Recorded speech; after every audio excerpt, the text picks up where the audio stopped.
आज्ञा मैंने नमस्कार। भत्ता पैसा बोले सरकार देमा बोले आस कर दिली से भत्ता पैसा एते दिन तो नहीं पड़वा।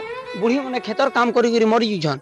बुढ़ा दोदा मैंने बुढ़ा बुआ मैंने काम करी मरी जुझन। खेतर बाहर माल सब काम करुछन। इतना लगी आड़े बुढ़ी उठे उछन चला पचरा मार क्या काम करुछन जी क्या काम करुछ ठीक कह आ काम करछु खेतर काम करछु जे भत्ता पैसा पेमु बदलो भत्ता पैसा तीन नहीं 3000 लगा नेमे उठल नहीं देबा के देबा जी देखो 3000 टका देवी बोल केन सरकार जे 3000 टका पर नहीं देबा जे तुमको 3000 टका नहीं देबा जे केनता लागुछि केनता लागु भूका मरछु भूखे मरछ आर खेतर काम करछ जे खरा तरथि केनता लागुछि केनता लागु जीवन छाड़ी होछि आदे जीवन छाड़ी जुजे परे खेतर काम करी हेरेस अच्छा गुटे दुख रो कथा जे बुढ़ी बुढ़ा मग लगी जे न बसी के खेराबार लोग सेन के खेत के काम करिछन। सरकार टिके इनकर चेहरा नहीं देखबार कि देखुचे मुई तो नहीं जानबार चेहरा सरकार देखुचे नहीं देखबा तमर नहीं देखबा सरकार पर चेहरा नहीं देखबार। आगे मैं नमस्कार जे सरकार मको टिके कह जेंता भत्ता पैसा टिके जल्दी पकाबे। आगे मैं नमस्कार मुझे दिनेश साहू।